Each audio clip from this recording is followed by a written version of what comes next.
அவனை நான் கர்த்தருக்கு ஒப்பு கொடுப்பேன். அவன் தலையின் மேல் சவரன் கத்தி படுவதில்லை என்று ஒரு பொருத்தனை பண்ணினாள். இது ஒரு அருமையான ஒரு ஜபம்.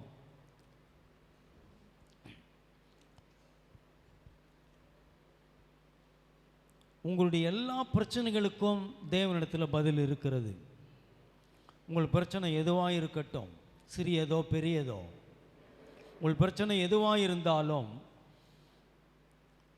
உங்கள் பிரச்சனைகளுக்கு மனுஷனிடத்தில் பதில் இல்லாமல் போகலாம், ஆனால் நிச்சயம் தேவனிடத்தில் பதில் இருக்கிறது. ஆமென். அருமையானவர்களே, இங்கே நாம் பார்க்கிறோம்,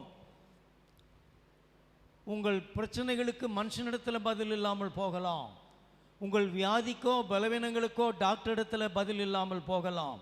ஒருவேளை உங்கள் கையில் பணம் இருக்கிறது, உங்கள் பணம் உங்களுக்கு உங்கள் பிரச்சனைகளுக்கு பதிலை தராமல் போகலாம், ஆனால் நிச்சயம் தேவனிடத்தில் உங்கள் பிரச்சனைகளுக்கு பதில் இருக்கிறது. ஆமென். எத்தனை பேர் விசுவாசிக்கிறீங்க? சிலர் நினைப்பாங்க, என் பிரச்சனை ரொம்ப பெருசு, இது நாள்பட்டது, வருஷக்கணக்காக இருக்குது, எவ்வளோ பேரை நான் பார்த்தேன், ஒன்றும் நடக்கலை. ஆனால் மனுஷனால் கூடாதவைகள் தேவனாலே கூடும். தேவனால கூடாத காரியம் ஒன்றுமில்லை, தேவனால எல்லாமாகும். ஆமென். அருமையானவர்களே, இங்கே நாம் பார்க்கிறோம், அன்னாளுக்கு பிள்ளை இல்லாமல் இருந்தால், அன்னாள் பிள்ளை இல்லாமல் இருந்தால், அவள் தன் பிரச்சனையை தீர்ப்பதற்கு தன் புருஷனை அவள் நாடவில்லை. அவளுக்கு தெரியும் பிள்ளையை கர்த்தர் தான் தர முடியும் என்று அவளுக்கு தெரியும். ஆகவே தான் அவள் கர்த்தருடைய சமூகத்தை நாடி போனாள். கர்த்தருடைய சமூகத்தில் போய் அவள் விதமாக ஜெபிக்கிறாள். பழைய ஏற்பாட்டில் நாம் ஆதியாகமத்தில் பார்க்கும் பொழுது யாக்கோபு ராகேலை நாம் பார்க்கிறோம். ராகேலுக்கு பிள்ளை இல்லாமல் இருந்தாள். அவள் ஒரு நாள் தன் புருஷனை பார்த்து இவ்விதமாய் சொல்லுகிறாள், பிள்ளை கொடுக்கிறாயா இல்லையா, பிள்ளை கொடு, இல்லை என்றால் நான் சாகிறேன் அப்படி என்று சொன்னாள்.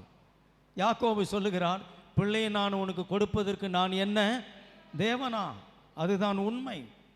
இதோ பிள்ளைகள் கர்த்தரால் வரும் சுதந்திரம், கர்ப்பத்தின் கனி நமக்கு அவரால் கிடைக்கும் பலன். பிள்ளைகள் கர்த்தரால் தான் நமக்கு உண்டாகிறது. ஒரு ஆணும் ஒரு பெண்ணும் சேர்ந்து வாழ்வதனாலே, ஒரு கணவனும் மனைவியும் சேர்ந்து வாழ்வதனாலே பிள்ளை நமக்கு உண்டாவது இல்லை. சேர்ந்து வாழ்வது அவசியம், அதுதான் விதி. ஆனால் பிள்ளைகள் நமக்கு கர்த்தரால் அருளப்படுகிறது. கரங்களை தட்டி கர்த்தரை மகிமைப்படுத்துவோம். அருமையானவர்களே, இங்கே நாம் பார்க்கிறோம், இந்த ராகேல் அவள் தேவன் இருக்கிறார், அவர் நமக்கு இந்த பிரச்சனைக்கு அவரிடத்தில் பதில் இருக்கிறது என்பதை அவள் அறிந்து கொள்ளவில்லை. ஆனால் அன்னாளை பார்க்கிறோம், அவளுக்கு அந்த அறிவு இருந்தது. வேதத்தில் பார்க்கிறோம், அன்னாள் வருஷந்தோறும் கர்த்தருடைய ஆலயத்துக்கு போவாள். வருஷந்தோறும் கர்த்தருடைய ஆலயத்துக்கு போய் கர்த்தரை தொழுது கொள்ளுவாள். பழைய ஏற்பாட்டின் காலத்தில் பார்க்கிறோம், அவர்கள் வருஷந்தோறும் ஆலயத்துக்கு போய் பலிகளை செலுத்தி, தங்கள் பாவங்களுக்கு பலிகளை செலுத்தி கர்த்தரை தொழுது கொண்டு திரும்புவார்கள், எருசலேமுக்கு போவார்கள். அருமையானவர்களை, இங்கே நாம் பார்க்கிறோம், அன்னாளுடைய வாழ்க்கையில் வருஷங்கள் தான் மாறினது, அவள் வாழ்க்கை மாறவில்லை. அவளுடைய பிரச்சனை அப்படியே தான் இருந்தது. ஒவ்வொரு முறையும் போய் கர்த்தருடைய ஆலயத்தில் ஜெபிக்கிறாள், அவளுக்கு பதில் இல்லை. ஆலயத்துக்கு போவது நல்ல விஷயம். ஏன் அன்னாளுடைய வாழ்க்கையில் பதில் தாமதித்தது? ஏன் அன்னாளுடைய வாழ்க்கையில் பதில் தாமதித்தது? இங்கே நாம் பார்க்கிறோம், அன்னாள் ஆலயத்துக்கு போயிட்டு வந்தாலும் அவள் வீட்டுக்கு வந்த பிறகு அவளுக்குள்ளே அது பழைய எண்ணங்கள் தான் இருந்தது. நானோ பிள்ளை இல்லாமல் இருக்கிறேனே, எனக்கு ஒரு பிள்ளையும் இல்லையே என்று இப்படிப்பட்ட ஒரு எண்ணம் அவளுக்குள்ளே இருந்தது. அவள் துக்கத்தோடு இருப்பாள், கவலையோடு இருப்பாள், துக்கமுகமாக இருப்பாள், எப்பொழுதும் துயரம் நிரம்பினவளாக இருப்பாள். அதுதான் அவளுக்கு பிரச்சனையாக இருந்தது. இன்றைக்கு அநேகர் அப்படி தான் இருக்கிறார்கள். அன்னாலை போல ஆலயத்துக்கு போவார்கள், நன்றாக ஜெபிப்பார்கள், நன்று கர்த்தரை ஆராதிப்பார்கள். வீட்டுக்கு திரும்பின போதோ பழைய எண்ணங்களை சிந்தையில் வைத்துக் கொள்வார்கள். சபையில் விசுவாசமாக ஜெபிப்பார்கள், ஆராதிப்பார்கள். வீட்டுக்கு போன உடனே பழைய எண்ணங்களை வைத்துக் கொள்வார்கள். நான் ஒரு ஏழை, நான் தரித்திரன், நான் பலவீனன், நான் ஒன்றுமில்லாதவன், இப்படிப்பட்ட எண்ணங்களை மனதில் வைத்துக் கொள்வார்கள். அருமையானவர்களே, நீங்கள் தரித்திரன்ற எண்ணத்தை உங்கள் சிந்தையில், மனதில், எண்ணத்தில் நீங்கள் நினைவில் வைத்து வாழ்வீர்களானால் நீங்கள் எவ்வளவு ராப்பகலாக உழைத்தாலும் வாழ்க்கையில் முன்னேற முடியாது. இன்னும் சிலர் இருக்கிறார்கள், எப்பொழுதும் பலவீனன் என்ற எண்ணம் அவங்களுக்குள்ளே இருக்கும். டாக்டர் சொல்லியிருப்பார், உனக்கு என்ன பிரச்சனை, உனக்கு என்ன பலவீனம் இருக்குன்னு சொல்லிவிட்டு அதையே மைண்டில் வச்சுப்பாங்க. ஆமாம், எப்பவும் அது மைண்டில் இருக்கும். அவங்க எவ்வளவு சத்தாய் சாப்பிட்டாலும் அவங்களுக்கு உடலில் பலன் வராது. நீதிமொழிகள் 23:7 சொல்லுது, தன் இருதயத்தின் நினைவு எப்படியோ அப்படியே மனுஷன் இருப்பான். ஆகவே நாங்கள் சபையில் வந்து தேவனை ஆராதிப்பது நல்ல காரியம், ஜெபிப்பது நல்ல விஷயம். ஆனால் அது மட்டும் போதாது. எங்களுடைய எண்ணங்கள் மாற வேண்டியது அவசியமாக இருக்கிறது. எங்களுடைய பேச்சுக்கள் மாற வேண்டியது அவசியமாக இருக்கிறது. எங்களுடைய செயல்கள் மாற வேண்டியது அவசியமாக இருக்கிறது. கரங்களை தட்டி கர்த்தரை மகிமைப்படுத்துவோம். இன்னும் சிலர் இருப்பார்கள், விசுவாசமாய் கூட ஜெபிப்பார்கள், நம்பிக்கையோடு ஜெபிப்பார்கள். ஆனால் தேவனுக்கு கீழ்ப்படுகிற குணம் அவங்களுக்கு இருக்காது. தேவனுக்கு கீழ்ப்படிந்தால் மாத்திரமே தேவன் உங்கள் வாழ்க்கையில் இறங்கி செயல்பட முடியும். எத்தனை பேர் ஏற்றுக்கொள்கிறீர்கள்? ஆமாம், கீழ்ப்படியாத பிள்ளையின் மேல் தேவ கோபாக்கினை வரும், தேவ ஆசீர்வாதம் வராது. ஆமாம், கீழ்ப்படுகிற தேவனுடைய பிள்ளைகளை தான் தேவன், விசுவாசிக்கிற தேவனுடைய பிள்ளைகளை தான் கர்த்தர் ஆசீர்வதிக்க முடியும். ஆகவே தேவனுடைய பிள்ளைகள், நான் ஜெபிக்கிறேனே, நான் தேவனை ஆராதிக்கிறேனே போதாது. உங்கள் எண்ணத்தை மாற்றிக்கொள்ளுங்கள், நினைவை மாற்றுங்கள். நான் தேவனுடைய பிள்ளை, தேவன் என் ஜெபத்தை கேட்கிறார், அவர் எனக்கு நல்ல பதிலை தருவார். விசுவாசிக்க வேண்டியது அவசியமாக இருக்கிறது. ஆமென். ஆகவே பொல்லாத குணங்களை விட்டு, சுவாபங்களை விட்டு நீங்கள் தேவனுக்கேற்ற பயத்தில் பக்தியில் நீங்கள் வளர வேண்டியது அவசியமாக இருக்கிறது. அப்பொழுது மாத்திரமே உங்கள் கிறிஸ்துவ வாழ்க்கை அர்த்தமுள்ளதாக இருக்கும். ஆமென். எத்தனை பேர் ஏற்றுக்கொள்கிறீர்கள்? ஆனால் நீங்கள் இப்படிப்பட்ட ஒரு விசுவாசத்தோடு கர்த்தருடைய சமூகத்தில் வந்து நீங்கள் ஜெபிக்க கூடுமானால் உங்கள் ஜெபங்களை தேவன் புறம்பே தள்ளுவதில்லை. கரங்களை தட்டி கர்த்தரை மகிமைப்படுத்துவோம். இங்கே நாம் பார்க்கும் பொழுது அன்னாள் ஒரு அற்புதமான ஒரு ஜெபத்தை பண்ணுகிறாள். ஒரு அருமையான ஒரு ஜெபம். 1:11 வாசிக்கும் பொழுது ஒரு அருமையான ஜெபத்தை அவள் செய்கிறதை நாம் பார்க்கிறோம். அவள் சொல்லுகிறாள், சேனைகளின் கர்த்தாவே, தேவரீர் உம்முடைய அடியாளின் சிறுமையை கண்ணோக்கி பார்த்து உம்முடைய அடியாளை மறவாமல் நினைத்தருளி உமது அடியாளுக்கு ஒரு ஆண் பிள்ளையை கொடுத்தால் அவன் உயிரோடு இருக்கும் சகல நாளும் நான் அவனை கர்த்தருக்கு ஒப்பு கொடுப்பேன். அவன் தலையின் மேல் சவரன் கத்தி படுவதில்லை என்று ஒரு பொருத்தனை பண்ணி அவள் ஜபிக்கிறாள். ஒரு அருமையான ஒரு ஜபம், ஒரு விசுவாசமுள்ள ஒரு ஜபம், ஒரு அற்புதமான ஒரு ஜபம், அன்னாளுடைய ஜபம். வேதத்தில் நிறைய பேருடைய ஜபத்தை நாம் பார்க்கிறோம். இந்த அன்னாளுடைய ஜபம் ஒரு விசேஷமான ஒரு ஜபமாக இருக்கிறது. சுயநலமில்லாத ஒரு ஜபம். அவள் தனக்காக ஜபிக்கவில்லை. என் நிந்தை நீங்க வேண்டும், எனக்கு ஒரு பிள்ளை இல்லாதவள் என்று யாரும் என்னை சொல்லக்கூடாது, என் நிந்தை நீங்கினால் போதும், எனக்கு ஒரு பிள்ளையை தாரும் என்று அவள் ஜபிக்கவில்லை. அவள் சொல்லுகிறாள், தேவரீர் எனக்கு ஒரு ஆண் பிள்ளையை தருவீரானால் அதை நான் உமக்கே கொடுத்து விடுகிறேன். தேவனுக்கென்று அவள் கேட்கிறாள். ஆமாம், தனக்காக அவள் ஒரு பிள்ளை வேண்டும் என்று கேட்கவில்லை, தேவனுக்காக அவள் கேட்கிறாள். இந்த பிள்ளையை நான் உமக்கே தந்து விடுகிறேன். இந்த ஜபத்தை ஆரம்பிக்கும் பொழுது அவள் ஜபிக்கிற ஒரு காரியம், சேனைகளின் கர்த்தாவே. ஏன் அவள் அப்படி ஜபிக்கிறாள்? ஒரு ராஜா அப்படி ஜபிச்சிருக்கலாம். ஏன்னா அவர் தான் அந்த இராணுவத்தினுடைய தலைவராக இருக்கிறார், தேசத்தினுடைய ராஜாவாக இருக்கிறார். அவர் ஜபிக்கலாம், சேர்ந்து என்னுடைய எல்லா சேனைகளுக்கும் நீர் தான் கர்த்தர், நீர் சேனைகளின் கர்த்தாவே அப்படி என்று ராஜா ஜபிச்சிருக்கலாம். இவள் சாதாரண ஒரு குடும்பத்தில் இருக்கிற அன்னாள் ஜபிக்கிறாள், சேனைகளின் கர்த்தாவே. ஏன் அவள் சேனைகளின் கர்த்தாவே என்று ஜபித்தால், உமது சேனைக்கு நீர் எனக்கு ஒரு ஆண் பிள்ளையை தருவீரானால் உமது சேனைக்கு என் பிள்ளையை நான் அனுப்புவேன் என்று அவள் சொல்லுகிறாள். நீர் எனக்கு ஒரு ஆண் பிள்ளையை தருவீரானால் அந்த பிள்ளையை நான் ஊழியத்துக்கு நான் ஒப்பு கொடுப்பேன் என்று ஜபிக்கிறாள். நீர் எனக்கு ஒரு ஆண் பிள்ளையை தருவீரானால் அந்த பிள்ளையை உம்முடைய பணிக்கு நான் தருவேன் என்று ஜபிக்கிறாள். அதனால தான் அவள் சொல்கிறாள், சேனைகளின் கர்த்தாவே, என் பிள்ளையை நான் உமக்கு, நீர் எனக்கு ஒரு ஆண் பிள்ளை தருவீரானால் அந்த பிள்ளையை நான் உமக்கே தந்து விடுகிறேன். என்ன அருமையான ஒரு ஜபம் பாருங்க. அவர் சொல்கிறார், இந்த பிள்ளை எனக்காக அல்ல, உமக்காகத்தான், உமக்காகத்தான், உம்முடைய பணியை செய்வதற்கு தான் எனக்கு ஒரு ஆண் பிள்ளையை நீர் தர வேண்டும் என்று அவள் ஜபிக்கிறாள். எத்தனை பேர் தங்களுடைய பிள்ளைகள் கர்த்தருடைய பணிக்கு என் பிள்ளையை நான் அர்ப்பணிக்கிறேன், நீர் எனக்கு ஒரு பிள்ளையை தருவீரானால், நீர் எனக்கு ஒரு ஆண் பிள்ளையை தருவீரானால் என் பிள்ளையை நான் உம்முடைய ஊழியத்துக்கு நான் ஒப்பு கொடுக்கிறேன், உம்முடைய பணிக்கு நான் அர்ப்பணிக்கிறேன். எத்தனை பேர் அப்படி ஒப்பு கொடுத்து ஜெபிக்க முடியும்?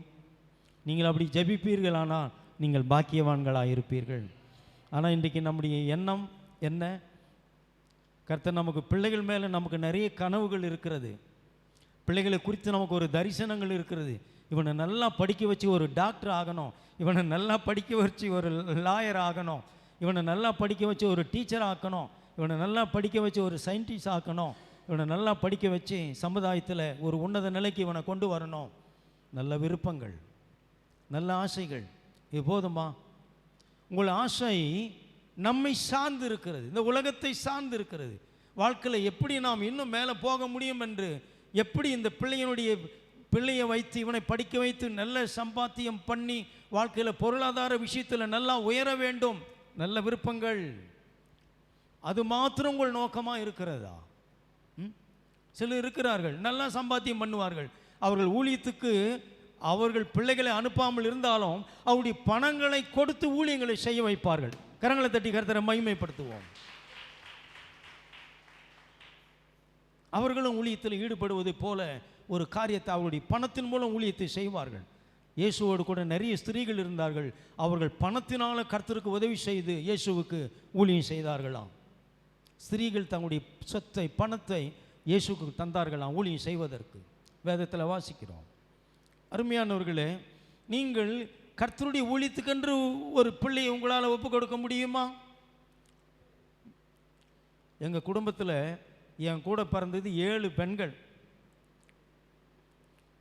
6 பெண் பிள்ளைகளுக்கு அப்புறம் நான் 7வது பிறக்கிறேன். பெற்றோர் என்ன ஜெபிச்சிருப்பாங்க? இந்த பிள்ளையை உமக்கே தரன்னு கூட அவங்க ஜெபிச்சிருக்கலாம். பாருங்கள், கர்த்தருடைய ஊழியத்துக்கு இன்றைக்கு நான் செய்கிறேன்னா ஒருவேளை அவருடைய மன்றாட்டு கூட அதில் இருந்து இருக்கலாம், அவருடைய விண்ணப்பங்களை கூட கர்த்தர் ஏற்றுக்கொண்டு இருக்கலாம். அதை ஏற்றுக்கொண்டு என்ன ஒரு பையனை ஒரு மகனாக அந்த குடும்பத்தில் அவர்களுக்கு தந்து இருக்கலாம். அது எவ்வளோ உண்மை பாருங்கள். நான் சிறு பிள்ளையாக இருக்கும்போது, நான் 7வது ஒரே பிள்ளையாக பிறந்ததுனால என் தலைமுடியை பெருசாக வளர விட்டாங்க. ரொம்ப வளர்ந்து இருக்கும். அப்போது இது அவர்களுக்கு அந்த நாட்களில் அவர்களுக்கு அவ்வளவு விசுவாசமெல்லாம் தெரியாது, எல்லா தெய்வத்தையும் நோக்கி மன்றாடுவார்கள். அப்படி ஒரு பெய்த்தில் தான் அவர்கள் வாழ்ந்து இருப்பார்கள் என்று நான் நினைக்கிறேன். ஒரு தரதா அவங்க பிரார்த்தனை பண்ணிக்கிட்டாங்க போல், யார் என்ன சொல்கிறாங்களோ அந்த வேண்டுதலெல்லாம் செய்வாங்க போல். ஆனால் கர்த்தர் ஏன் அவங்க கர்த்தருக்கு தரேன்னு சொன்ன வேண்டுதலை மட்டும்தான் சரியாக கேட்டிருக்கிறார் போல். அந்த சர்ச்சில் காம்பவுண்டில் விளையாடி கொண்டு இருந்தேன். அப்பொழுது அந்த சர்ச்சு கேட்டகிஸ்ட் உபதேசியாருன்னு சொல்லுவாங்க, அவர் பிள்ளைகளுக்கெல்லாம் முடி வெட்டிக்கிட்டு இருந்தார். நானும் போனேன், உட்காந்துட்டு இருந்தேன். என்ன இங்கே உட்காந்துக்கிட்டு இருக்கேன்னாரு. விளையாடலையா? விளையாடு அப்படின்னார். இல்லை, எனக்கும் முடியை வெட்டணும் அப்படின்னு. இவளை பார்க்கும்போது எனக்கு ஆசையாக இருக்குது, எனக்கும் வெட்டுங்க அப்படின்னு. ஏன் உனக்கு இவ்வளோ நீளமாக விட்டுருக்கான்? அவன் சாமிக்கு விட்டுருக்கான் அப்படின்னு. அவர் நான் சொன்னேன், எனக்கும் வெட்டிடுங்க அப்படின்னு. அவர் என்ன செய்தார்? தைரியமாக என் முடியை வெட்டிட்டார். வீட்டுக்கு போனால் அம்மா சந்தோஷப்படுவாங்கன்னு பார்த்தேன் நான். என்னை பார்த்த உடனே அவங்க மேலே ஆவேசமே வந்துடுது. அங்கே இருந்த ஒரு பெரிய கம்பை எடுத்து அடித்து விரட்டிக்கிட்டு ஓடி வராங்க. ஓடி அடிச்சுக்கிட்ட அடிக்கும் பொழுது இங்கே ஒரு பெரிய அடி விழுந்த போது சதை பிஞ்சு ரத்தம் கொட்டுது. அந்த வடு எனக்கு இன்னும் இருக்கும். பயங்கரமாக அடி மேலும் கையிலையும் விழுது. ஓடி வரேன் நான். ஒரு டவுல் கொண்டு வந்தாங்க, எங்கே வெட்டினாங்கன்னு காட்டினேன் நான். எல்லா முடியும் அள்ளி போட்டாங்க. பல பேருடைய பிள்ளைகள்லாம் முடி வெட்டியிருக்காங்க.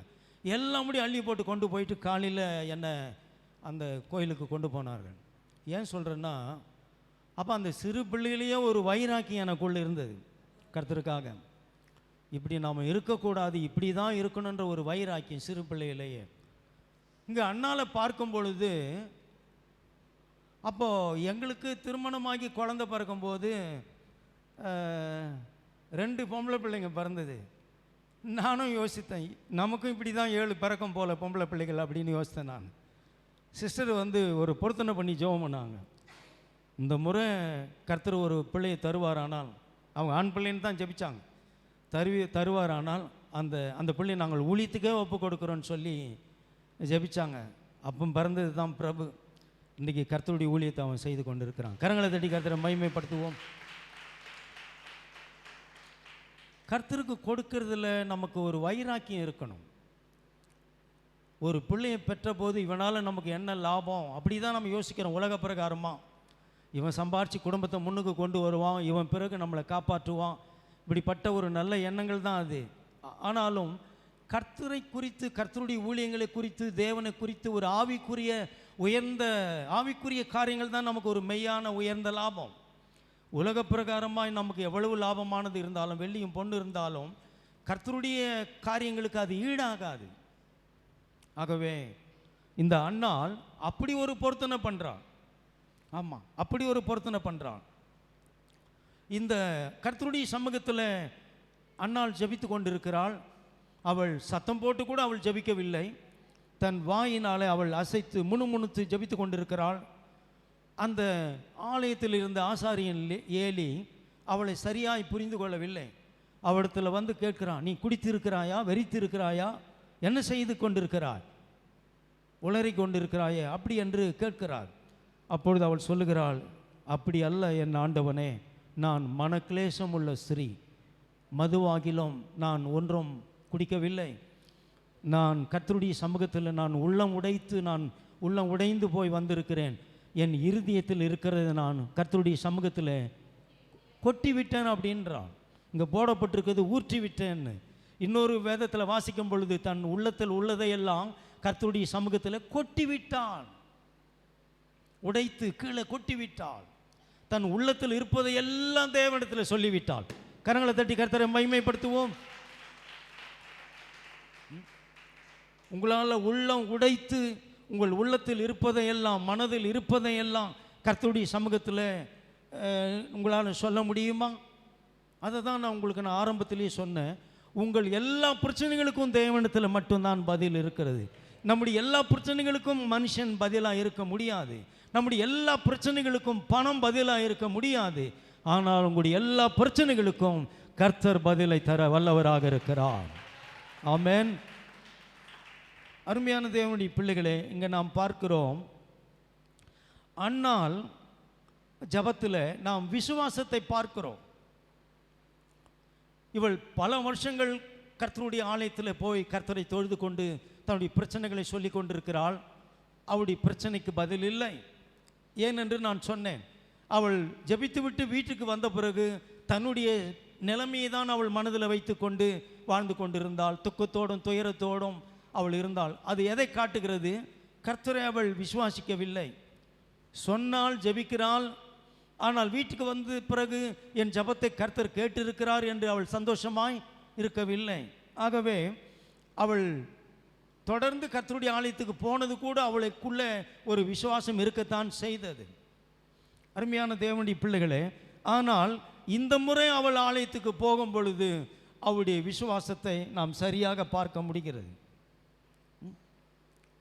அவள் ஜெபிக்கிறாள், தேவரீர் எனக்கு ஒரு ஆண் பிள்ளையை தருவீரானால்.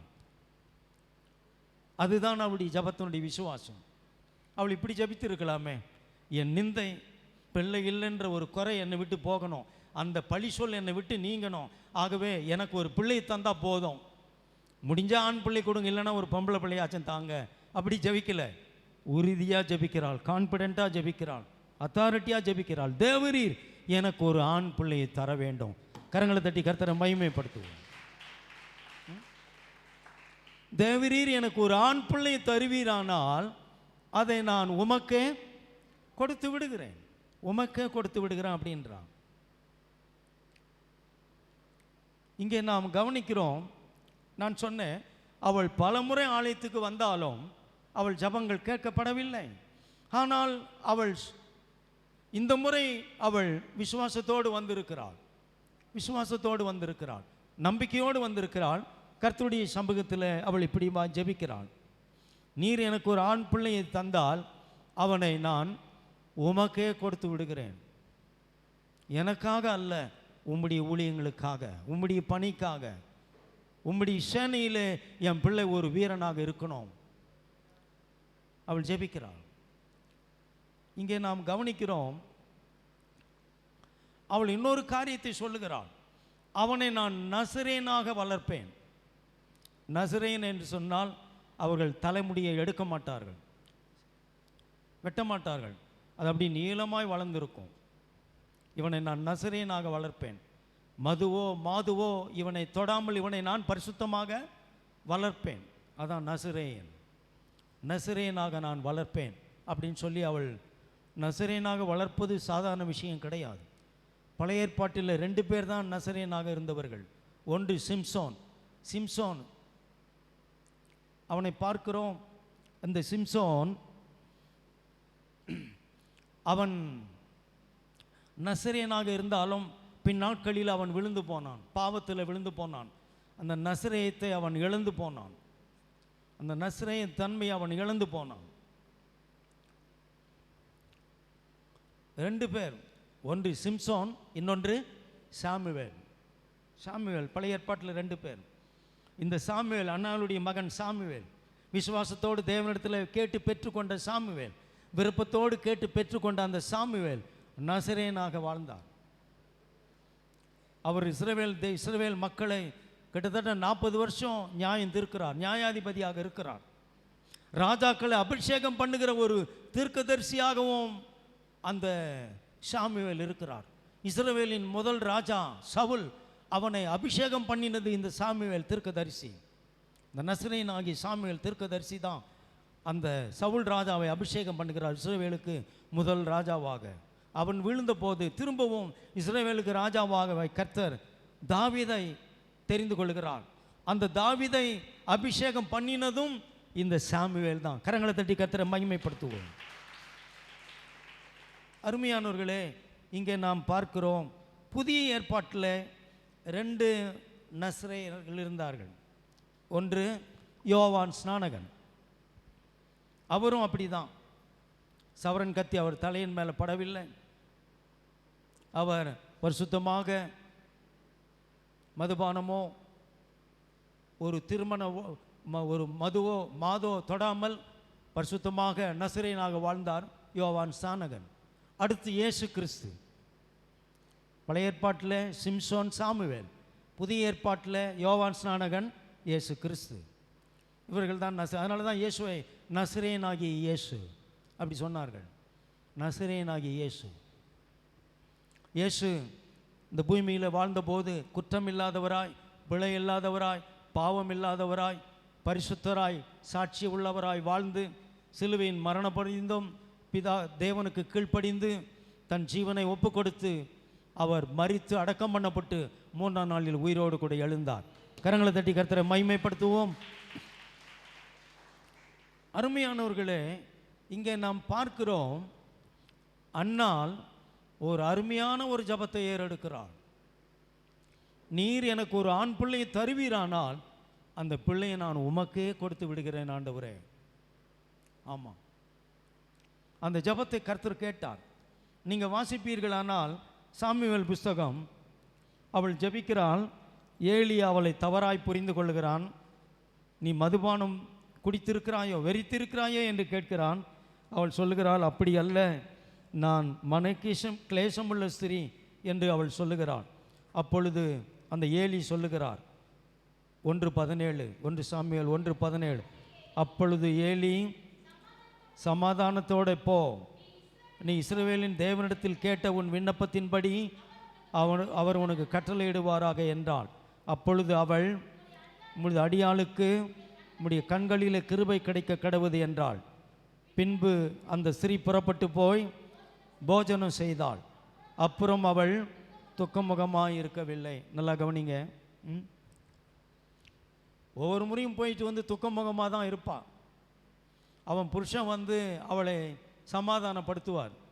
அநேக நேரங்களில் இவள் சரியாக சாப்பிட மாட்டா, அவள் புசியாமல் இருப்பாள். புருஷன் அவளை தேற்றுகிறார், கவலைப்படாத, நான் உனக்கு இருக்கிறேன். 10 பிள்ளை இருந்தால் உனக்கு எவ்வளோ சந்தோஷம் இருக்கும், 10 பிள்ளைக்கு நான் சமமாக இருக்கிறேன், நான் உனக்கு போதும் அப்படின்னு அவளை தேற்றுறார்.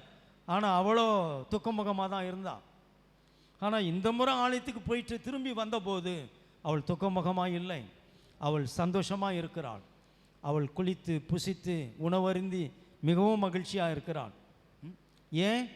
அவளுக்கு தெரியும், கர்த்தர் என் விண்ணப்பத்தை கேட்டார், கர்த்தர் என் ஜெபத்தின் சத்தத்தை கேட்டார், அவர் நான் கேட்டபடி எனக்கு ஒரு கர்ப்பத்தின் பிள்ளை எனக்கு அவர் தருவார்.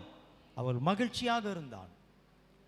நீங்கள் ஜெபித்த பிறகு உங்களால் சந்தோஷமாக மகிழ்ச்சியாக இருக்க முடியுதா? எப்படி இருக்க முடியுது? அதை நினச்சா தான் பயமாக இருக்க, அதை நினச்சா தான் கவலையாக இருக்கேன்னு நீங்கள் சொல்லுவீர்கள். ஆனால் அது விசுவாசத்துக்கு அடையாளமாக இல்லை. ஜெபித்த பிறகு நீங்கள் மகிழ்ச்சியாக இருக்கணும், சந்தோஷமாக இருக்கணும், கவலை இல்லாமல் இருக்கணும், விசுவாசத்தில் நீங்கள் வாழணும். ஆமென். இங்கே பார்க்கிறோம், கர்த்தர் அன்னாளை நினைத்தருளினார். அடுத்த வசனம் சொல்லுது, கர்த்தர் அன்னாளை நினைத்தருளினார். அவள் கர்ப்பம் அடைந்து ஒரு ஆண் பிள்ளையை பெற்றெடுக்கிறாள். அவள் கேட்டபடி ஒன்றை நான் கேட்டேன், அதையே நான் பெற்றுக்கொண்டேன் என்று சொன்னது போல அவள் கர்த்தருடைய சமூகத்தில் விரும்பி வாஞ்சையோடு கேட்ட அந்த பிள்ளை அவள் பெற்றெடுத்து அந்த பிள்ளையை வளர்க்கிறாள். அவளுடைய மனதில் எண்ணத்தில் என்ன இருந்தது தெரியுமா? இந்த குழந்தையை நான் எப்பொழுது கர்த்தருடைய சமூகத்தில் கொண்டு போய் ஒப்பு கொடுப்பேன், இன்னும் கொஞ்ச நாள் கொஞ்சம் வருஷம் வளர்த்து பிள்ளையை பாராட்டி சீராட்டி அந்த பிள்ளையுடைய மேல் வைத்திருக்கிற அன்பை எல்லாம் தணிந்து கொள்ளலாம் என்று அவள் நினைக்கவில்லை. அவள் அந்த பிள்ளை எப்பொழுது பால் மறக்கும் என்று அவள் காத்து கொண்டிருக்கிறாள். அந்த நாட்களில் குறைஞ்சது அந்த பிள்ளைங்க 5 வயசு வரைக்கும் கூட பால் சாப்பிட்ருக்கோம் பாருங்கள். அந்த பிள்ளை பால் மறக்கிற வரையிலும் அவள் காத்திருந்தாள். இந்த பிள்ளை எப்பொழுது பாலை மறக்கும், தாய்ப்பாலை மறக்கும், கொண்டு போய் கர்த்தருடைய சமூகத்தில் தான் சொன்னபடியே பொருத்தனை செய்தபடியே இந்த பிள்ளையை கொண்டு போய் ஒப்பு கொடுக்க வேண்டும் என்று காத்து கொண்டு இருக்கிறாள். அந்த நாள் வந்தது. பிள்ளை பால் மறந்த உடனே தன் புருஷனை அழைத்து கொண்டு காளைகளை எடுத்து பலி செலுத்துவதற்கு காளைகளையும் கோதுமை மாவையும் எடுத்துக்கொண்டு பிள்ளையை எடுத்துக்கொண்டு கர்த்தருடைய ஆலயத்துக்கு வருகிறார்கள். அங்கே வந்து அவர்கள் பலி செலுத்துகிறதை பார்க்கிறோம். 24ஆம் வசனம் 1:24 வாசிக்கும் பொழுது, அவள் அவனை பால் மறக்க பண்ணின பின்பு 3 காளைகளையும் 1 மரக்கால் மாவையும் 1 துருத்தி திராட்சரசத்தையும் எடுத்துக்கொண்டு அவனையும் கூட்டிக் கொண்டு சீலோவில் இருக்கிற கர்த்தருடைய ஆலயத்துக்கு போனால் பிள்ளை இன்னும் குழந்தையாக இருந்தது. அந்த பிள்ளை இன்னும் குழந்தையாக தான் இருக்குது, சிறு பிள்ளையாக தான் இருக்குது பாருங்கள். ஆனால் அவளுடைய மனது பாருங்கள், அந்த குழந்தையின் மேலே அவளுக்கு இருக்கிற அந்த அன்பை விட கர்த்தர் மேலே அவளுக்கு இருக்கிற அந்த பக்தி அதிகமாக இருந்தது. கர்த்தருக்கென்று நான் இப்படி ஒரு பொருத்தனை செய்து விட்டேன், பொருத்தனை செய்த பிறகு கர்த்தருக்குரியவனாக இவன் இருக்கிறான், கர்த்தருடையதை நான் என்னிடத்தில் எப்படி வைத்து கொள்ள முடியும்? கர்த்தருடையது உங்கள் கையில் இருக்கா? அமைதியாக இருக்கிறீங்க. கர்த்தருடையது உங்கள் கையில் இருக்கா? ஆமேனா? அதை கர்த்தருக்கு செலுத்தி விடுங்கள். தேவனுடையது உங்கள் கையில் இருக்கா? அதை நீங்கள் எடுத்துக்கொள்ளக்கூடாது, அது உங்களுக்கு ஆசீர்வாதமாக இருக்காது. ஆமாம், அதை வைத்து உங்கள் வாழ்வை நீங்கள் கட்டி எழுப்ப நினைப்பது முட்டாள்தனம். தேவனுடையது எது? பழைய ஏற்பாட்டில் சொல்கிறாரு, காணிக்கையும் தசம பாகமும் தானே. அதை நீங்கள் உங்களிடத்திலேயே நீங்கள் வைத்துக் கொள்கிறீர்களா? அன்னால் பாருங்கள், தேவனுக்கு சொன்னபடி அவள் அதில் உண்மையாக இருக்கிறாள். அவள் மனமாறவில்லை. பால் மறந்த உடனே கொண்டு வந்து கர்த்தருடைய சன்னிதானத்தில் அவள் ஏலியினிடத்தில் வந்து ஆசானிடத்தில் சொல்லுகிறாள், இந்த ஆலயத்தில் நான் நின்று இப்படி பொருத்தனை செய்தேன், ஜெபித்தேன், கர்த்தரின் ஜெபத்தை கேட்டார், கர்த்தர் எனக்கு ஒரு ஆண் பிள்ளையை தந்தார், இப்பொழுது இந்த பிள்ளையை நான் சொன்னபடி ஜெபித்தபடி நான் பொருத்தனை செய்தபடி கர்த்தருடைய ஆலயத்தில் இவனை கொண்டு வந்து விடுகிறேன் என்று ஆசாரியின் முன்னே அந்த பிள்ளையை கர்த்தருக்கு ஒப்பு கொடுக்கிறாள். ஆகவே அந்த பிள்ளையை அவள் கர்த்தருடைய ஆலயத்தில் கொண்டு வருகிற வரை அவளுடைய மனம் ஓயவில்லை. இந்த பிள்ளை எப்பொழுது பால் மறப்பான், இந்த பிள்ளையை நான் கர்த்தருடைய சமூகத்தில் கொண்டு போய் விடுவேன். இல்லை, குடும்பத்தில் மற்ற யாரும் உறவுகள் யாரும் அதை தடை பண்ணி இருக்கலாம், அப்படி யாரும் தடை பண்ணதாக இல்லை. ஒரு வேறு புருஷன் கூட தடை மனசு மாறி முடியாது, அடுத்த குழந்தை வேணா நீ 2 பிள்ளையை கூட கர்த்தருக்கு தந்துரு, இந்த பிள்ளையை நமக்கு வைத்துக்கொள்வோம். இல்லை, நான் கர்த்தரிடத்தில் கேட்டு பெற்றுக்கொண்ட பிள்ளை மகன் இவன் கர்த்தருடையவன், இவன் கர்த்தருக்கு தான் சொந்தம். கர்த்தருடைய சேனையில், கர்த்தருடைய பணியில், கர்த்தருடைய ஊழியத்தில் இவனை நான் கொண்டு போய் சேர்க்க வேண்டியது என்னுடைய கடமையாக இருக்கிறது. அவள் கொண்டு வந்து கர்த்தருடைய ஆலயத்தில் ஒப்பு கொடுக்கிறாள். அவள் திரும்பி வீட்டுக்கு வருகிறாள். ஒவ்வொரு வருஷமும் போய் அந்த பிள்ளைக்கு தன் பிள்ளை எவ்வளவு வளர்ந்திருப்பான் என்பதை மனதில் நினைத்து அவனுக்கு சட்டையை தைத்து கொண்டு போய் அந்த பிள்ளைக்கு கொடுத்து விட்டு வருவாள். ஆனால் கர்த்தர் அவளை மறக்கவில்லை. கர்த்தர் அவளை மறக்கவில்லை. வேதம் சொல்லுகிறது, கர்த்தர் அன்னாளை கடாட்சித்தார். கடாட்சித்தார்னா அன்னாளுக்கு தேவனுடைய கருணை அவளுக்கு உண்டானது. தேவனுடைய கருணை அவள் மேல் விழுந்தது. தேவனுடைய கிருபை இரக்கம் அவள் மேல் விழுந்தது. வாசிக்கலாம், 2ஆம் அதிகாரம் 21ஆம் வசனம். அப்படியே கர்த்தர் அன்னாளை கடாட்சித்தார். அவள் கர்ப்பம் தரித்து 3 குமாரரையும் 2 குமார்த்திகளையும் பெற்றாள். பாருங்க, அவளை கர்த்தர் மறந்து போகவில்லை. அன்னாளை கர்த்தர் மறந்து போகவில்லை. அங்கே நாம் பார்க்கிறோம், அன்னாளை கர்த்தர் நினைத்தருளினார். அன்னாளை கர்த்தர் கடாட்சித்தார். அவளுக்கு கர்த்தருடைய அளவற்ற கருணை அவளுக்கு கிடைத்தது. அவள் கர்ப்பம் தரித்தாள், ஒரு ஆண் பிள்ளையை பெற்றாள். அவள் சில காலம் கழித்து திரும்பவும் ஒரு கர்ப்பம் தரித்தாள், இன்னொரு ஆண் பிள்ளையை பெற்றாள். அடுத்து அவள் கர்ப்பம் தரித்தாள், ஒரு ஆண் பிள்ளையை பெற்றாள். அடுத்து கர்ப்பம் தரித்தாள், ஒரு பெண் பிள்ளையை பெற்றாள். அடுத்து ஒரு பெண் பிள்ளையை பெறுகிறாள். கர்த்தர் அவள் நினைத்ததற்கும் வேண்டிக் கொண்டதற்கும் அதிகமாய் கர்த்தர் அன்னாளை ஆசீர்வதிக்கிறாள். விசுவாசிக்கிறீங்களா? அவள் ஒரு பிள்ளைக்கு எனக்கு தந்தா போதும், அவள் இன்னொரு பிள்ளையின் மேல் ஆசை வைத்ததாக இல்லவே இல்லை. அப்படி ஒரு எண்ணம் கர்த்தருக்கு கொடுத்தா கர்த்தர் நமக்கு தருவார்லாம் அவள் நினைக்கல. அப்படியெல்லாம் அவள் ஜெபிக்கல. ஒரு ஆண் பிள்ளை தந்தால் போதும், அதை நான் உமக்கு தந்து விடுகிறேன், அவ்வளவுதான். ஆனால் கர்த்தர் எவ்வளவு இரக்கமுள்ளவர், கிருபை உள்ளவர். தன் வாக்கின்படி தனக்கு கொண்டு வந்து ஒப்பு கொடுத்த இந்த அன்னாளை கர்த்தர் எப்படி அவளை ஆசீர்வதிக்காமல் இருக்க முடியும்? மனுஷருக்கு நீங்கள் செய்த உதவிகளை மனுஷர் மறந்து போகலாம். நீங்கள் செய்த உதவிகளை மனுஷர் நினைக்காமல் போகலாம். ஆனால் கர்த்தருக்கு நீங்கள் ஒருவன் கொடுக்கும் பொழுது கர்த்தர் அவர்களை மறந்து போவதே இல்லை. உங்கள் உதவிகளை மனுஷர் மறந்து போகலாம், நன்றி இல்லாமல் இருக்கலாம். ஆனால் தேவன் உங்கள் பிரயாசங்களை அவர் மறந்து போவதற்கு அநீதி உள்ளவர் அல்ல. அநீதி உள்ளவர் அல்ல. அவர் நீதி உள்ள தேவன், இரக்கத்தில் ஐஸ்வர்யம் உள்ளவர், கருணை உள்ள தேவன். அன்னாளை கடாட்சித்தார். கர்த்தர் அவளுக்கு 5 பிள்ளைகளை கொடுக்கிறார். ஆமாம், 3 ஆண் பிள்ளைகளையும் 2 பெண் பிள்ளைகளையும் கர்த்தர் தந்து அன்னாளை ஆசீர்வதிக்கிறார். எவ்வளவு அருமையான ஒரு காரியம் அன்னாளுடைய ஜீவியத்தை நாம் பார்க்கிறோம். அன்னாளுடைய வாழ்க்கை நமக்கு ஒரு பெரிய எடுத்துக்காட்டாக இருக்கிறது. அருமையானவர்களே, இங்கே நாம் பார்க்கிறோம், பிள்ளை பால் மறந்தவுடனே அவள் கொண்டு போய் கர்த்தருடைய சமூகத்தில் விட்டு விட்டாள். கர்த்தர் அன்னாளை ஆசீர்வதிக்கிறார். அன்னாளை ஆசீர்வதிக்கிறார். திரும்பவும் அன்னாளுடைய வாழ்க்கையிலே கர்த்தர் பெரிய காரியங்களை செய்கிறத பார்க்கிறோம். கர்த்தருக்கு நீங்கள் உண்மை உள்ளவர்களாக இருந்தால் உங்களை ஆசீர்வதிக்காமல் கர்த்தர் விடப்போவது இல்லை. சில நேரங்களில் நமக்கு ஒரு எமோஷனில் உணர்ச்சி வசப்பட்டு சில காரியங்கள்லாம் நம்ம செய்திருவோம். கர்த்தர் தந்தானா நான் இப்படி செய்வேன் அப்படி செய்வேன்னு சொல்லி.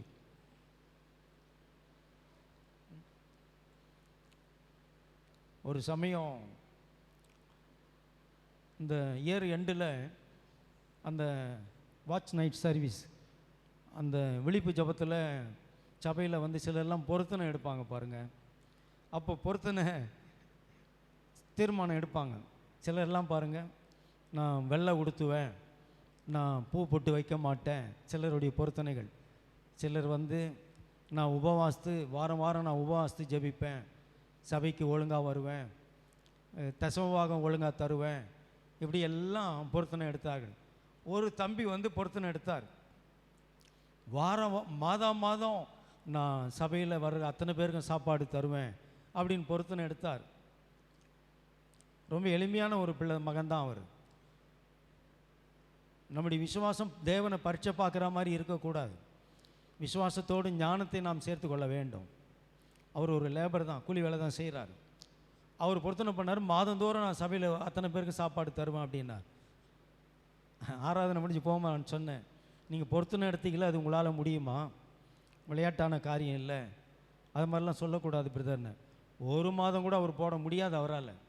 ஒரு எமோஷனில் எல்லாம் செய்கிறாங்க, நாமும் செய்வோம், எல்லாம் சொல்கிறாங்க, நாமும் சொல்லுவோம். அப்படி அல்ல. நீங்கள் சொன்னீங்கன்னா அதில் நீங்கள் உறுதியாக இருக்கணும், உண்மையாக இருக்கணும், மாறாமல் இருக்கணும், மனம் மாறாமல் இருக்கணும். ஏன்னா நம்முடைய தேவன் மனம் மாறாதவர். அவர் பொய் சொல்ல ஒரு மனுஷன் அல்ல, மனம் மாற அவர் ஒரு மனுஷனாக மனுப்புத்திரனும் அல்ல.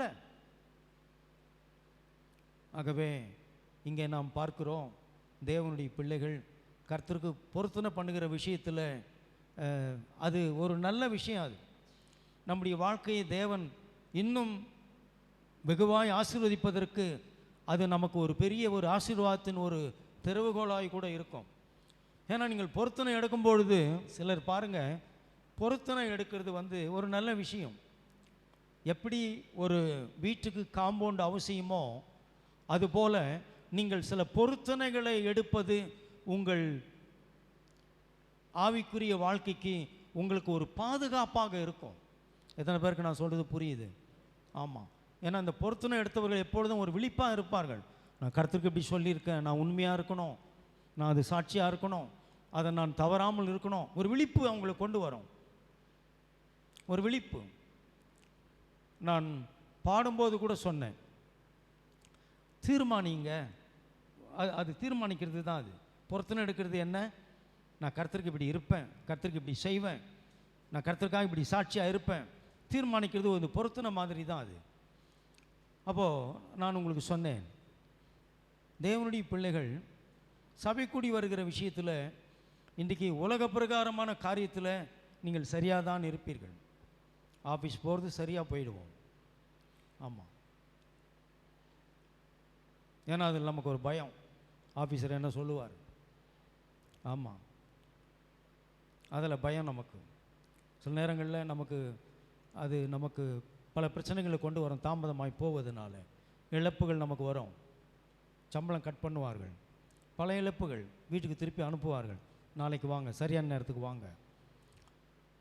அதாவது ஆவிக்குரிய வாழ்க்கையிலே நாங்கள் சரியாய் தேவனுடைய சமூகத்தில் இருக்கிறோமா என்பதை நீங்கள் உங்களை நிறுத்தி பார்க்க வேண்டியது அவசியமாய் இருக்கிறது. ஆமாம், 52 வாரம் இந்த வருஷத்தில் இருக்குன்னா இந்த 52 வாரமும் நான் தவறாமல் சபைக்கு வரன்றது அது ஒரு நல்ல விஷயம், அது நல்ல காரியம் அது. ஆனால் எத்தனை வாரங்கள் நாங்கள் தவறி போய்விடுகிறோம். சின்ன சின்ன அற்பத்தனமான சில்லறை விஷயங்களுக்கெல்லாம் கர்த்தருடைய சமூகத்தை இழந்து போய் மனுஷனை பிரியப்படுத்த ஓடிக்கிட்டு இருப்பான். ஆனால் அந்த மனுஷன் தான் உங்களை ஒரு நாளில் உங்களை அசிங்கப்படுத்திடுவான். பாருங்கள், நான் சொல்கிறத நீங்கள் புரிஞ்சுக்கணும். மனுஷனை கனப்படுத்த நினச்சிங்கன்னா உங்களை கனவீனப்படுத்திடுவான். ஆனால் கர்த்தரை கனம் பண்ணிங்கன்னா கர்த்தர் உங்களை கனப்படுத்துவார். ஆமென். அப்போது நம்முடைய வாழ்க்கையை சீர்படுத்துவதற்கு, நம்முடைய வாழ்க்கையை தேவனுடைய பார்வையில் சரியாக்குவதற்கு நாம் இதுபோல் சில பொருத்தனைகளை எடுக்கும் பொழுது நம்முடைய ஜீவியம் சுத்திகரிக்கப்படும். நம்முடைய ஜீவியத்துக்கு ஒரு பாதுகாப்பை உண்டாக்க முடியும். எத்தனை பேருக்கு நான் சொல்கிறது விளங்குது? ஆமாம், சிலர்லாம் ஜெபிக்கிறான்னு தீர்மானம் எடுப்பாங்க. ஆமாம், சிலர் ஜெபிக்கிறான்னு தீர்மானம் எடுப்பாங்க. அதெல்லாம் நல்ல விஷயங்கள். அதெல்லாம் எவ்வளவோ நல்ல காரியங்கள், ஆவிக்குரிய காரியங்கள் இல்லை. ஆனால் உலக பிரகாரமாக நாம் நிறைய தீர்மானங்கள் எடுப்போம். இப்படி தான் உடுத்தணும், இப்படி தான் ட்ரெஸ் எடுக்கணும், வீட்டை குறித்தோ நம்மை குறித்தோ சாப்பிட்ற விஷயம், வீட்டை ஒழுங்குபடுத்துகிற காரியங்கள் இல்லை, நல்ல தீர்மானங்களை எடுப்போம். இதெல்லாம் சரிதான், தவறில்லை, தவறில்லை. ஆனால் உங்களுடைய ஆவிக்குரிய ஜீவியம் எப்படி இருக்கிறது? அது ஒழுங்காக இருக்கிறதா? தேவனுடைய பார்வையில், உங்கள் பார்வையில் அது சரியாக இருக்கலாம். ஆனால் தேவனுடைய பார்வையில் அது இன்னும் நீட்டாக, இன்னும் சரியாய், நேராக இருக்க வேண்டியது அவசியமாக இருக்கிறது. நீங்கள் கர்த்தருடைய சமூகத்தில் உங்கள் ஆவிக்குரிய வாழ்க்கையை குறித்து கர்த்தருக்கு கொடுக்கிற விஷயத்தில், ஜெபம் எடுத்த விஷயத்தில், ஆராதனைக்கு உள்ள காரியத்தில், சபை கூடி சீக்கிரமாய் முன்கூட்டி வருகிற காரியங்களில் நீங்கள் எடுக்கிற தீர்மானங்கள் அது உங்கள் ஜீவியத்தை சுத்தப்படுத்தும். கரங்களை தட்டி கர்த்தரை மகிமைப்படுத்துவோம். உங்கள் வாழ்க்கையை அது கர்த்தருக்கு நேராக்கும். உங்கள் பேரில் கர்த்தருடைய பிரியம் உண்டாக செய்யும். நீங்கள் அப்படி ஒரு பொருத்தனைகளை செய்யும் பொழுது தேவன் உங்களை ஆசீர்வதிப்பார். ஆமாம், நீங்கள் கர்த்தருக்கு பொருத்தனை செய்து அதை தீர்மானம் செய்து அதை நிறைவேற்றும் பொழுது கர்த்தருக்கு நீங்கள் உண்மை உள்ளவர்களாக இருக்கிறீர்கள். தேவன் உங்களை ஆசீர்வதிக்க எந்த தடையும் இல்லை. ஆமென்.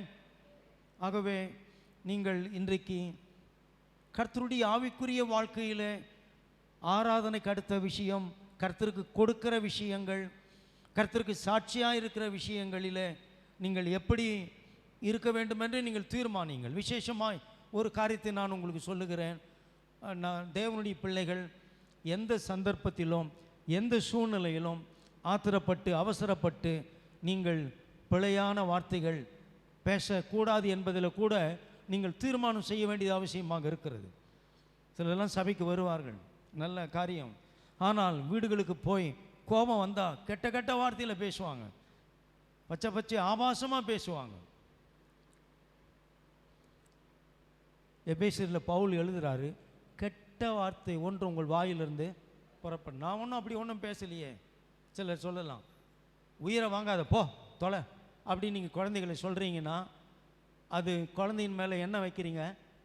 சாபத்தை கொட்டுறீங்க. போய் செத்து தொலை, ஒழிஞ்சு போ, ஏன் என் உயிரை வாங்குற? விசுவாசிகள் பேசுகிற வார்த்தைகள். கோபம் வரும்பொழுது பிள்ளைகள் நம்மளை கோபப்படுத்துவது தவிர்க்க முடியாதது தான். புருஷன் கூட நம்மளை கோபப்படுத்திடுறாரு, இல்லை மனைவி புருஷனை கோபப்படுத்தலாம், சுற்றி இருக்கிற மக்கள் நம்மளை கோபப்படுத்துகிறாங்க. ஆனால் எந்த சூழ்நிலையிலும் சாபை உங்கள் நாவில் பேசக்கூடாது, சாபத்தை உங்கள் வாயில் பேசக்கூடாது, மரணத்தை உங்கள் வாயில் பேசக்கூடாது, யாரையும் சபிக்கிற வார்த்தைகளை நீங்கள் பேசக்கூடாது. தீர்மானியுங்கள். ஆமாம், ஆத்திரப்பட்டு அவசரப்பட்டுலாம் பேசிடக்கூடாது.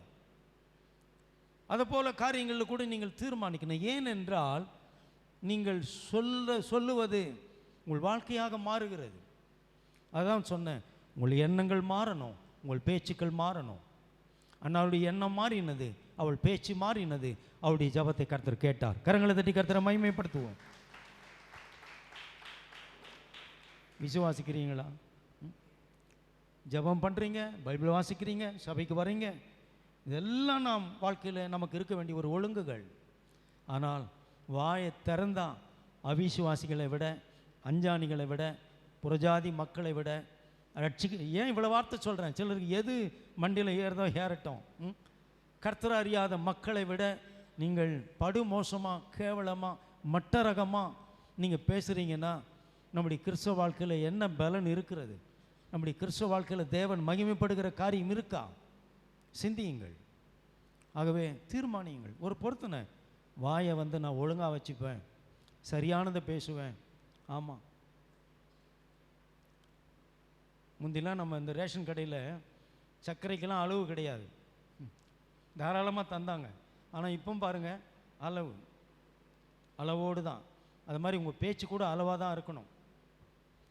அதிக பேச்சு உங்கள் நல்லொழுக்கங்களை கெடுக்கின்ற மாதிரி நீங்கள் தெரிந்தெடுத்து பேசுங்கள். பேசுகிற விஷயத்தில் யாக்கோபு எழுதுகிறார், 3 காரியத்தை பேசுகிறார். விசேஷமாக அவர் சொல்கிறது, ஒரு சின்ன வார்த்தை போதும் உங்கள் வாழ்க்கையில் பிசாசு உள்ளே வர்றதுக்கு, உங்கள் வாழ்க்கையில் பிரச்சனைகள் உருவாவதற்கு. ஒரு சின்ன, ஏன் நான் உங்களுக்கு வாயை குறித்து ஒரு தீர்மானம் எடுங்கள் என்று சொல்லுகிறேன். கவனியுங்கள். யாக்கோபு 3ஆம் அதிகாரத்தில் சொல்கிறார் என்று நான் நினைக்கிறேன். 3 காரியத்தை சொல்கிறார். அவர் சொல்கிறார், குதிரைகளை பாருங்கள். குதிரை வீரியமுள்ள ஒரு மிருகம். இல்லை, நான் சொல்லிடுறேன். வீரியமுள்ள ஒரு மிருகம், மிகவும் வேகமாக ஓடக்கூடியது. இந்த கடிவாளம் இல்லை என்றால் இந்த குதிரை தறிக்கட்டு ஓடும், நாம் செலுத்துகிற பாதைக்கு போகாது. இந்த கடிவாளம் தான் நாம் விரும்புகிற, நாம் போய் சேரப்போகிற இடத்துக்கு அது நடத்தி கொண்டு போகிறது. குதிரைக்கு கடிவாளம். அதுபோல் எங்கள் வாய்க்கு எங்களுக்கு ஒரு கடிவாளம் அவசியமாக இருக்கிறது. வாயை திறந்தால் விசுவாசத்தை தான் நான் பேசுவேன். வாயை திறந்தா நம்பிக்கையாக தான் பேசுவேன், வாயை திறந்தா நல்ல வார்த்தைகளை தான் பேசுவேன், வாயை திறந்தா பிரயோஜனமான வார்த்தைகளை தான் பேசுவேன். வாயை திறந்து யாரையும் புண்படுத்துகிற வார்த்தைகளை, மனம் நோவு அடைகிற வார்த்தைகளை நான் பேச மாட்டேன். தீர்மானியுங்கள். உங்கள் வாய்க்கு ஒரு கடிவாளம் தேவை, கவனியுங்கள். அடுத்து கப்பலை பற்றி பேசுகிறார். இதோ கப்பலை பாருங்கள், சமுத்திரத்தில் அது எவ்வளவு பிரம்மாண்டமாய் நிற்கிற ஒரு கப்பல். அவ்வளோ பெரிய கப்பலை தாங்கள் விரும்புகிற துறைமுகத்துக்கு கொண்டு போக வேண்டுமானால், தாங்கள் நாடுகிற துறைமுகத்திற்கு அடைய வேண்டுமானால், அதை நடத்தி கொண்டு போக வேண்டுமானால், அந்த கப்பலுக்குள்ள ஒரு சிறிய சுக்கான் என்ற ஒரு கருவி இருக்கிறது. அது தாங்கள் விரும்புகிற துறைமுகத்துக்கு கொண்டு போய் அந்த கப்பலை சேர்க்கும். கரங்களை தட்டி கர்த்தரை மகிமைப்படுத்துவோம். நம் வாய்க்குள்ள அப்படி ஒரு சிறிய உறுப்பு நாவு இருக்கிறது. ஆகவே நீங்கள் சுகத்துக்கு நேராக உங்கள் வாழ்க்கையை நீங்கள் திருப்பி கொண்டு போகணும்னா, சுகத்தை குறித்து உங்கள் நாவானது பேச வேண்டியது அவசியமாக இருக்கிறது. எனக்கு வியாதி, எனக்கு பலவீனமாக இருக்கிறேன் அப்படின்னு சொல்லிக்கிட்டு இருந்தீங்கன்னா நீங்கள் சுகத்தை போய் அடைய முடியாது. கர்த்தர் இயேசு எனக்காக சிலுவையில் என்ன செய்தார் என்பதை நீங்கள் தீர்மானித்து, அதை அறிந்து விசுவாசித்து, ஓ நான் இயேசுவின் தழும்புகளுக்குள் சுகமாயிருக்கிறேன் என்ற வார்த்தையை நீங்கள் பேசும் பொழுதுதான் நீங்கள் சுகம் என்னும் துறைமுகத்தை நீங்கள் அடைய முடியும். கரங்களை தட்டி கர்த்தரை மகிமைப்படுத்துவோம். அடுத்து சொல்கிறாரு, நாவு ஒரு சிறிய நெருப்பை போன்றது. நாவு எதற்கு ஒப்பிட்டு பேசுகிறாரு? சிறிய நெருப்புக்கு போன்றது. ஆமாம், ஒரு சிறிய நெருப்பு ஒரு பெரிய காட்டையை கொளுத்திடும் பாருங்க. ஒரு சிறிய நெருப்பு பெரிய காட்டையை கொளுத்தி அழிச்சிடும். அதுபோல நீங்கள் தவறாய் பேசுகிற சிறிய வார்த்தைகள் உங்கள் வாழ்வை அழித்துவிடும், உங்கள் ஆயுஷை கொளுத்திவிடும். ரொம்ப காலம் வாழ வேண்டிய மனுஷன் சீக்கிரத்தில் போய் சேர்ந்துடுறார். உலகத்தாருக்கு சொல்லுவாங்க, கடவுள் இவனுக்கு எழுதுனது இவ்வளவுதான், கடவுள் இவனுக்கு எழுதுனது இவ்வளவுதான் அப்படின்னு சொல்லி சொல்லுவாங்க. ஆனால் நிஜம் என்ன? அவர் பலமுறை மரணத்தை பேசியிருப்பார். நான் செத்துருவேன், நான் செத்துருவேன், நான் சாகனம் போல் இருக்குது, நான் பூமியில் வாழ மாட்டேன், நான் இருந்து வேஸ்ட்டு, நான் இருக்கக்கூடாது, நான் செத்துருவேன். இப்படி நீங்கள் பேசுனீங்கன்னா சீக்கிரத்தில் அந்த மரணத்தில் நீங்கள் விழுந்துருவீங்க. மரணத்தின் ஆவி உங்களை சீக்கிரம் பிடிச்சிடும் பாருங்கள். மரணத்தில் சிக்கி கொள்ளுவீங்க. ஒரு வார்த்தை, உங்களுக்கு ஒரு கொள்ளை நோய் வர வேண்டிய அவசியம் இல்லை. ஒரு சின்ன வார்த்தை உங்களை மரணத்தில் கொண்டு போய் தள்ளிடும் பிசாசு, மரணத்தின் ஆவி. நாம் ஜெபிக்கிறோம், கர்த்தரை ஆராதிக்கிறோம், நாங்கள் என்ன பேசுகிறோம் கவனிக்க வேண்டியதாக இருக்கிறது. அதனால தான் சொல்கிறேன், பொருத்தனை பண்ணி ஜெபிக்கணும்னா, கர்த்தர் எனக்கு 2 வீட்டை தந்தால் ஒரு வீட்டை அவருக்கு தந்துடுறேன், அந்த பொருத்தனை நான் பண்ண சொல்லலை. அப்படியெல்லாம் உங்களை பண்ண சொல்லலை. நீங்கள் ஆவிக்குரிய விஷயத்தில் நீங்கள் பொருத்தனை பண்ணாலே உங்கள் வாழ்க்கை கட்டி எழுப்பப்படும், ஆசீர்வாதம் உண்டாயிடும், தானாக உங்களுக்கு ஆசீர்வாதம் வந்து சேரும். கரங்களை தட்டி கர்த்தரை மகிமைப்படுத்துவோம். ஒரு பிழையான வார்த்தை, ஒரு பிழையான வார்த்தை. ஆமாம், சில நேரங்களில் கோவப்பட்டு மனைவி சொல்லிடுவான், என் முகத்தில் நீங்கள் விழிக்காதீங்கன்னுடுவான். அவன் விழிக்கவே மாட்டான். அவன் கண்கள் சீக்கிரம் மூடிடும், செத்துருவான் அவன். இங்கே பல்லாவரத்தில் நடந்த ஒரு சம்பவம். உன்னை தூக்கிட்டு தான் வருவாங்கன்னு மனைவி சொன்னான். காலையில் சண்டை, புருஷன் மனைவிக்கு சண்டை. அவன் சொல்கிறான் புருஷனை பார்த்து, உன்னை தூக்கிட்டு தான் வருவாங்க அப்படின்னா, நீ போகிற அப்படியே நீ நாசமாக போவ, உன்னை தூக்கிட்டு தான் வருவாங்க அப்படின்ட்டான். அன்றைக்கு மாலையில் தூக்கிட்டு தான் வந்தாங்க, இறந்து போய். பாருங்கள், வார்த்தை எவ்வளவு வல்லமையானது என்பதை, உங்கள் வாயிலிருந்து புறப்படுகிற வார்த்தைகள் என்பதை புரிந்து கொள்ளுங்கள். உங்கள் வார்த்தை ஒரு மரணத்தை உண்டாக்கக்கூடிய வல்லமை உங்கள் வாயில் வார்த்தையில் இருக்குமானா, ஜீவனை உண்டாக்கக்கூடிய வார்த்தையும் உங்கள் வாயில் இருக்கிறது. கரங்களை தட்டி கர்த்தரை மகிமைப்படுத்துவோம். நான் சாவாமல் பிழைத்திருந்து கர்த்தருக்காக நான் வாழ்வேன் என்று நீங்கள் சொல்லும் பொழுது உங்களுக்கு ஜீவன் உண்டாகும். நீங்கள் பேசுகிற வார்த்தையில் வல்லமை இருக்கிறது. ஆகவே நீங்கள் பேசுவதை குறித்து பிரதானமாய் ஒரு நல்ல தீர்மானம் எடுங்கள். ஆமாம், நாம் கோபப்பட வேண்டிய சந்தர்ப்பங்கள் வருகிறது. ஆத்திரப்பட வேண்டிய சந்தர்ப்பங்கள் வாழ்க்கையில் தவிர்க்க முடியவில்லை. ஆனாலும் எந்த சூழ்நிலையிலும் தேவனுடைய பிள்ளைகள் தேவனை போல பேச வேண்டும். ஆத்திரப்பட்டு அவசரப்பட்டு பதறி போய் தப்பான வார்த்தைகள் உங்கள் வாயிலிருந்து புறப்பட வேண்டாம். தீர்மானியுங்கள். ஆமாம், கர்த்தருடைய சமூகத்தில் குறித்த காலத்தில் நேரத்தில் வருவேன் என்று தீர்மானியுங்கள். கர்த்தருக்கு கொடுக்கிற விஷயத்தில் கர்த்தருக்கு நான் உண்மையாக கொடுப்பேன், தேவனை வஞ்சிக்க மாட்டேன். தீர்மானியுங்கள். ஞாயிற்றுக்கிழமைகளில் நான் எந்த சூழ்நிலையில் மிஸ் பண்ண மாட்டேன். தீர்மானியுங்கள். தீர்மானிக்கும் பொழுது தேவன் உங்களை ஆசீர்வதிக்கிறார். அன்னால் தீர்மானித்தான் அளவற்ற விதமாய் கர்த்தர் அன்னாலை ஆசீர்வதிக்கிறார். அந்த முதல் பிள்ளை கர்த்தருக்கு கொடுத்த அந்த பிள்ளை இஸ்ரவேலின் நியாயாதிபதியாய் சிங்காசனத்தில் உட்கார்ந்து நியாயம் தீர்த்தார் சாமுவேல். அந்த தாய்க்கு எவ்வளவு பெருமையாக அது இருந்திருக்கும் யோசித்து பாருங்கள். கர்த்தருக்கென்று நான் நசரேயனாக கொடுத்த அந்த பிள்ளை இன்றைக்கு இந்த தேசத்துக்கே அவன் ஆசீர்வாதமாக இருக்கிறான். கரங்களை தட்டி கர்த்தரை மகிமைப்படுத்துவோம். நீங்கள் தேசங்களுக்கு ஆசீர்வாதமாக இருக்க முடியும். உங்கள் பிள்ளைகள் தேசங்களுக்கு ஆசீர்வாதமாக இருக்க முடியும். அர்ப்பணியுங்கள். நாம் ஜெபிக்கலாம்.